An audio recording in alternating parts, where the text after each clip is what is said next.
This week on Machinery Pete TV, the mighty Magnums are in the spotlight on this week's sale, and none of them are finer than this 2008 305 with only 2,000 hours on it. Pete shares some of your pictures from the 2021 harvest, and Tyne Morgan reports on what technology is when it comes to collecting data. Your machinery is a serious investment and at the heart of every farming operation. Some call it a passion. We're Machinery Pete TV, and today we'll cover everything from auction roundups to the classics to the latest trends and technology. Machinery Pete, the most trusted name in farm equipment. Machinery Pete thanks these premier sponsors for their support. Sullivan Auctioneers. Let our team of professionals show you how to make your auction a success. Visit sullivanauctioneers.com. Hey folks, welcome to Machinery Pete TV and welcome to Northwest Indiana. Today we're just outside of Cedar Lake, Indiana, and we're here for a Schrader Real Estate and Auction. Beautiful farm sale with 3 super low-hourd case-size tractors. Now before we watch them sell, we got to go back to the studio, catch up on the latest farming equipment news. All right, thanks Pete. I'm Clinton Griffiths. For nearly a year now, the rural economy has shown consistent growth. That's according to the latest Rural Main Street Index from Creighton University. For this month, the index rose to 66.1. That's up from September's reading of 62.5. Now you'll remember 50 represents growth neutral. Ernie Goss says the solid grain prices and record low interest rates coupled with growing exports continue to support the rural Main Street economy. 8 out of 10 bankers report that farmers in their areas were in a solid cash position with little need for borrowing. The chief executives at CSX and Union Pacific say a lack of truck drivers, equipment, and warehouse workers are all causing congestion in their yards. They say it's forcing the railroad operators to turn down some business during a time of high demand for shipping companies. The railroads are also facing issues within their own operations, from damaged bridges to difficulty hiring conductors that they say are hampering them from transporting more goods. Higher gas prices, now higher prices for new cars. The average new car price now tops $45,000. That's according to a new report from Kelley Blue Book and data from TrueCar. An analyst with TrueCar says in September, we saw the average transaction price increase more than 7% from last year to an all-time high. The analyst adds that even a modest increase in the availability of new cars may lead to some relief when it comes to prices. Now let's check on some recent prices from around the country.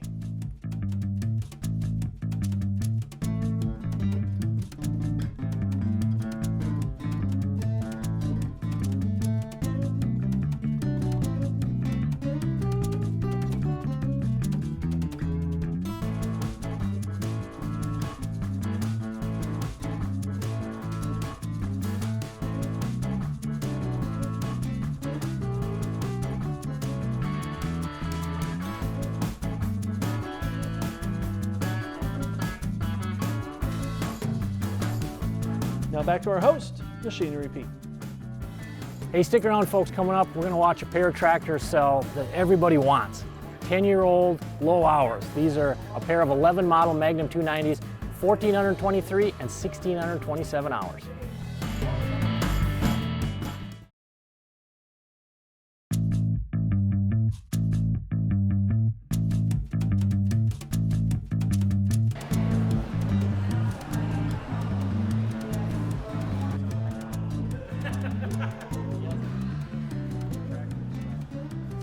Hey folks, I'm here with Janet Neitzel and her mom, Karen Boyer. Now, as we were looking at your beautiful equipment here, Janet, beautiful Case IH equipment, you mentioned the family has quite a connection to International Harvester. Your dad, Karen, your late husband John, was and his father John and his father John. Wow. So Johnny was the 4th John Boyer to work with the International. The 4th John Boyer? Wow. 4th generation. And what did your husband John do for International? He was, well, with computers. Computers. He was, and he traveled all over the world with computer systems. Yeah. So was kind of helping International get into that back when everything was becoming computerized, huh? He started in 58 or 59 in Springfield, Ohio. Okay. Went in the computer department. Okay. And it just escalated from there. He Now ended up in Chicago as vice president. Really? Mm-hmm. So Janet, you grew up in an international family. Yes, I did. Dad had to be pretty pleased with you and Gary with your international purchases here. Yes, he was. We used to have white equipment, and then when we got married, Dad's like, Janet, we need to integrate a little bit of red into Gary's, equipment. Okay. So I'm like, okay. So then we started to get red, and then we just kept, of course, buying bigger tractors because that's. And I understand you had a soft spot in your heart for a former Magnum. You had a 7120, I understand? I did. We had a 7130, 7120, and Gary got rid of sold the other ones and upgraded, and I just really liked that 7120. I felt comfortable in it. I could do anything with it, and then the Berkey's dealer said, oh, I've got a perfect tractor. You can have a matching 290. Gary can have one, I can have one. Sure. I'm like, I'm really happy with this one, but I caved, and we did get it, and I do like it. So Yeah. now we had his and hers, Yeah. 290. Now, what was that discussion like between your father, John, and Gary? How did he convince them that red was the way to go?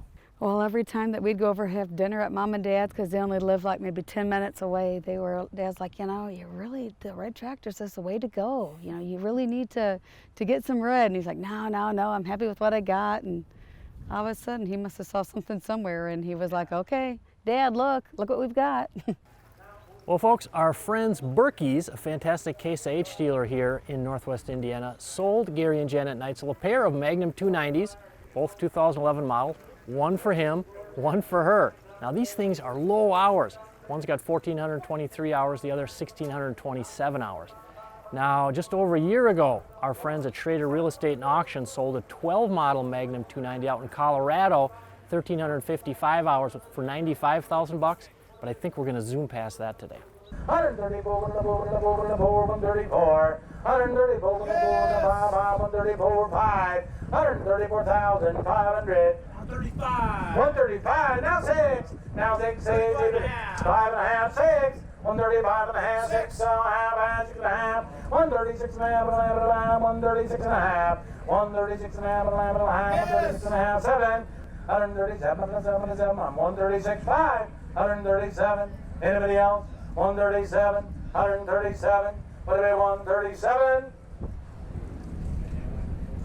So 136.5.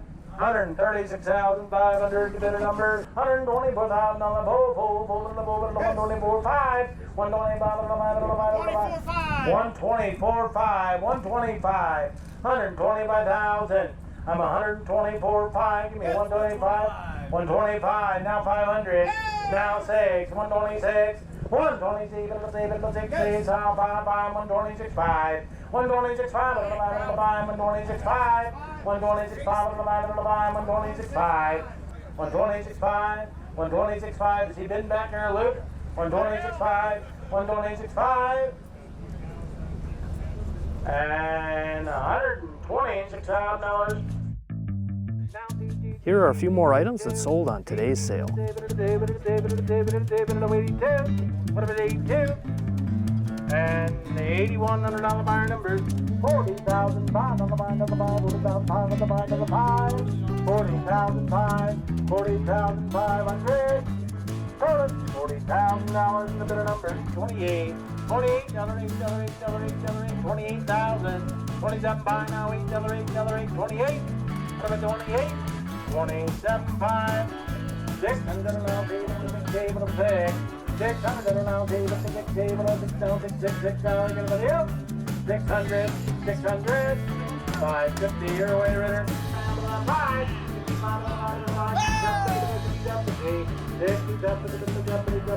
you're out, 65. Machinery Pete TV is brought to you by Kubota. Together, we do more.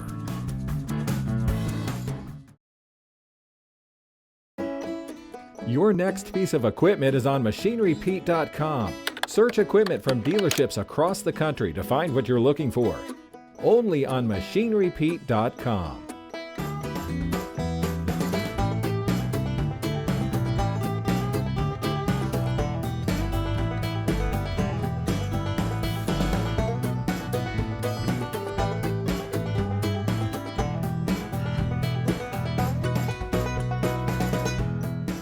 Technology Is. A special report is brought to you by John Deere. As technology has evolved over the past 2 decades, how farmers use and collect that data has also changed. And while most farmers analyze their own data, many depend on agronomic consultant or equipment dealer to help sort it out. Tyne Morgan reports on what technology is. Illinois farmer Steve Pitstick. From about the middle of last year through about 3 weeks ago, we were extremely dry. Knows the weather cards he's dealt change every year. The last 90 days we had like 4 inches of rain, and then it started raining and we had 7 inches over about a 2-week period. So now we're pretty good shape. With continued rain needed throughout the season, he's come to terms with the things he can't control. Every time we cross a field, trying to document the herbicide, tillage pass, the planting pass, the yield maps. On the leading edge of data adoption, I've got 25 years of data on this farm here where I live. Data-driven decisions became a theme for Machinery Pete right away. I got my start collecting data in November of 1989. Greg Peterson, creator of MachineryPete.com, also started collecting valuable data before it was popular. I just knew it would be helpful for people to get a handle on, geez, what's that tractor worth, and wanted to have a database where we could provide the answers. Good data that's reliable and trustworthy, whether it's about used equipment values or from a section of your field, can make you better. I think early on we made a lot of things that made 10% differences. In the last 5 years it's been much more difficult, so we're trying to find those 1 or 2% gains, and they're just not as easy to come by. Kansas State University's Terry Griffin says data shows while precision agriculture has been around since the early 1990s, the majority of farmers aren't fully utilizing their farm data today. Less than half of farms are using yield monitors mated with a GNSS or GPS receiver that are able to georeference yield monitor data for use later. And the biggest barrier in getting started? The investment. So the benefits of my actively collecting data outweigh the cost of doing so. The investment in the sensors and the human capital cost of managing that data. A recent Farm Journal survey found while a quarter of farmers use a trusted advisor to handle their data, 75% do it on their own. You know, what I do is proprietary, it's my recipe. But as farmers go from just collecting data to actually using the information to make decisions, Griffin says there's value in harvesting data to plan for next year. My research indicates the greatest use within the farm gates of farm data is the combination of technologies to implement and collect data, implement on-farm experiments and collect data from those experiments. And for farmers fluent in farm data like Pitstick, instead of big picture, he wants to reap detailed data even by the row. You know, what machine impacts are, what the planters do, what the tillage passes do, look at a lot more minor data, if you will. We got to get the big data right first, and then we'll move down to the smaller stuff that we can actually affect. Griffin says the automation element of harvesting data is essential. We've automated that with machinery. Unfortunately, we have not been as good at automating some of the tedious tasks with data. As farmers, extension researchers, and agribusinesses work to unlock the key to make it easier for farmers to tap into the most valuable data on their farm. It's the year 2021, where this is going to be down the road.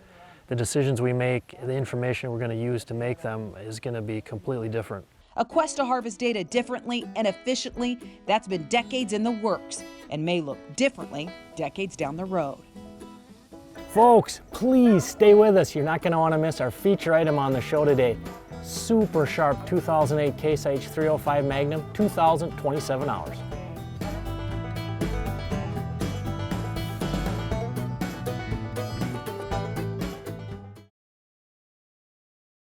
Got equipment to sell privately but tired of scams and hassles? Visit MachineryPete.com and click Sell Mine. MachineryPete.com, the simple and secure way to buy and sell equipment online.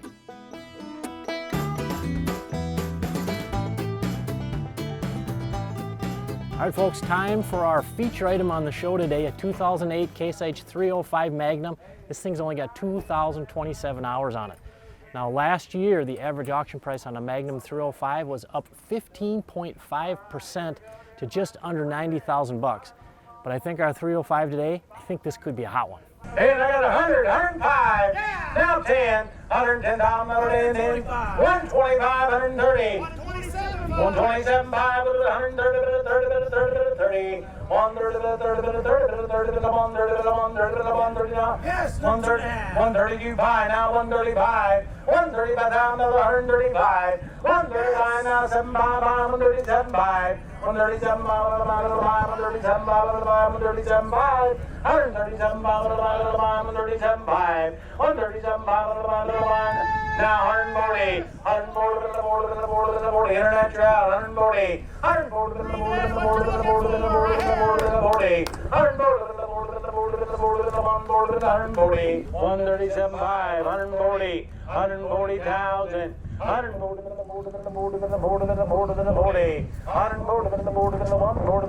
138 5, 138 5, 138 5, 138 5, 138 5, anybody else?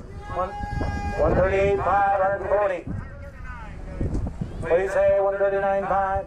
139 5, 139 5, 139, 139 now, 140, 139 5 now, 140, 140, 140, one more than the border, you can't tell that close on one like that. One border than the border, than the border, than the border, than the border, leave away. Now 500, 140,000, 5, 140 now, 5, now 5, 500, 140,000, 5, 5.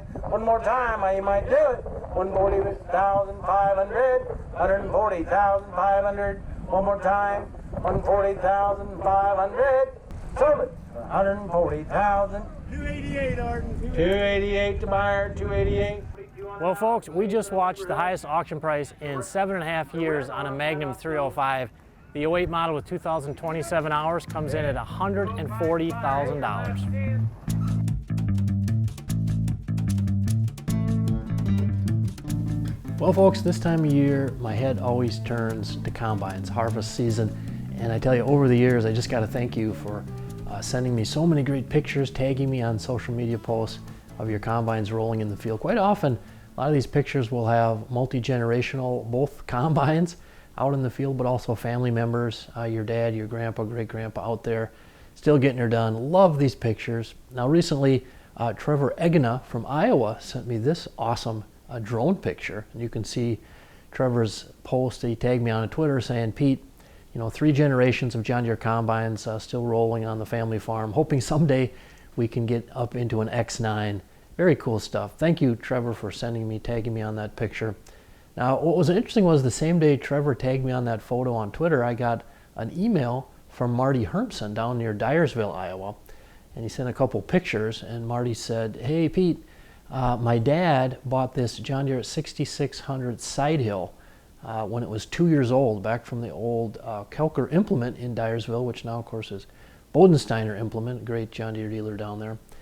But Pete, we think this might have been one of the first John Deere 6600 side hills made.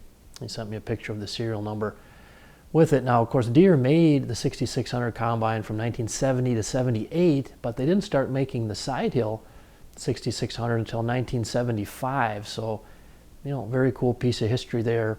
And Marty mentioned he and the kids enjoy watching Machinery Pete TV and following the stories. So, Marty and kids, thank you for following along. Now, if we talk auction prices, here's a picture of the highest 6600 I've seen sold the last few years at auction. Now, it's not a side hill, but it was sold by Kyle Kelso on an auction up in Adair, Illinois, back March 9th of 2019. And it had 2,982 engine hours on it, sold for $6,600. So really fun to see these nice condition older combines still in the field getting her done. And when they show up at auction, great fun to see what they sell for.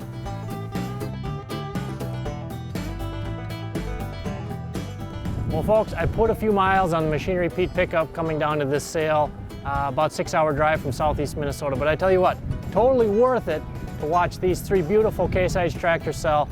Highest auction price in 7.5 years on the Magnum 305 and the pair of Magnum 290s at 136.5 and 126, very strong. Tune in next week to Machinery Pete TV. We'll have some more fun equipment to show you. Machinery Pete thanks these premier sponsors for their support. Sullivan Auctioneers. Let our team of professionals show you how to make your auction a success. Visit sullivanauctioneers.com.